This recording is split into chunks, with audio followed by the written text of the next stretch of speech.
Haksiyad'ın 3. toplantısında bugün 3. günümüzün birinci oturumundayız. Değerli misafirler, bugün de yine çok yoğun, çok verimli bir sunumlar olacak. Gördüğüm kadarıyla hakikaten işin ehli ve bu konuda bize ufuk açacak olan sunumlar olacak. Kardeşimizi Müslüman şahsiyetin hassasiyeti konusunu bize arz etmek için kürsüye davet ediyorum. Rabbi şrah li sadri ve yessir li emri vahlul uqdeten min lisani yefqahu kavli. أساتذتي الأفاضل إخوتي الأعزاء سعيد جدا في هذا اليوم المبارك عندما ألتقي بهذه الكوكبة المتميزة لنتدارس أنتم أساتذتي وأنتم علماء نتدارس حول صفات التاجر المسلم المتميز. أشكر أخي الحبيب الحاج فكري وجميع الزملاء في المنظمة على دعوتهم، وسأكون أتحدث وأخي عبد السلام يترجم، لكن أريدكم أن تكونوا معي. هذا برنامج التغيير وليس درس تقليدي. İslam ticaretiyle alakalı hem medresedeki hem pazardaki ahlakını, Müslüman tacirin ahlakı nasıl olmalı konusunu taşımak koyabiliriz. لا أريد أخرج عن الموضوع، أدخل مباشرة في صلب الموضوع. أول صفة التي لا بد التاجر المسلم المتميز يتخلق بها هي صفة الإخلاص. بدون إخلاص لا شيء لعمله، عمله باطل. أحبتي أنتم علماء، الإخلاص يجعل من العادة عبادة.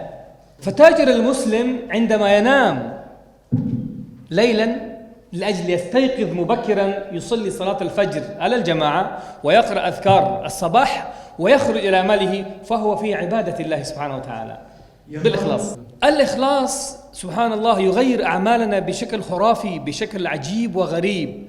أنتم كلكم لديكم حسابات بنكية، أليس كذلك؟ كرجال أعمال نحب الأصفار كثيرة. لو يكون عندنا 10,000 ليرة نريد 100,000، إذا 100,000 نريد مليون، إذا مليون نحب مليار، وهكذا. نحن نحب المال شئنا أم أبينا، نكون صادقين مع أنفسنا. هذا المال نحبه ويحبون المال حبا جما لأنفسنا أو لأعمال أخرى.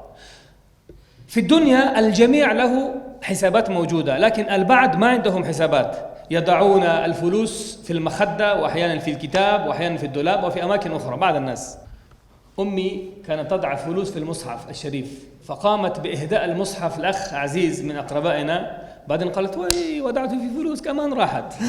المهم البعض ما عندهم حسابات بنكية في الدنيا، لكن الله سبحانه وتعالى فتح لعباده جميعا حساب في يوم القيامة. بالإخلاص نستطيع أن نزود أسفارنا مع الله سبحانه وتعالى.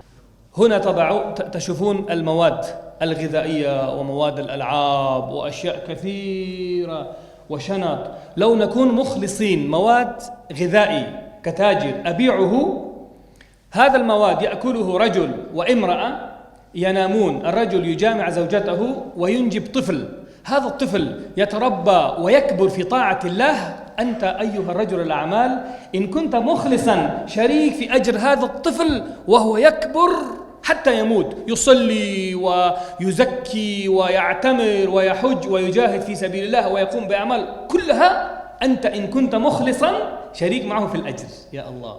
وما أمروا إلا ليعبدوا الله مخلصين له الدين. هناك آيات كثيرة في القرآن وأحاديث كثيرة تحثنا على وقاعدة جميلة دائما أوصي نفسي المقصرة وأحبتي بالتجديد النية. دائما نقول إنما الأعمال بالنيات، فنية الرجل كما قلنا هذه النية تجعل من العادة عبادة. وأنتم تعرفون الحديث إنما الأعمال بالنيات وإنما لكل امرئ ما نوى، فمن كان هجرته إلى الله ورسوله فهجرته إلى الله ورسوله، ومن كان هجرته للدنيا أو لامرأة ينكحها فهجرته إلى ما هاجر إليه. متفق عليه. كما تفضلتم، الصفة الثانية هي الأمانة. الرسول المحبوب صلى الله عليه وسلم كان معروفا في الجاهلية بالصادق الأمين صلى الله عليه وسلم. هذه صفات إلزامية. الرجل إذا لم يكن أمينا الناس لا تتعامل معه.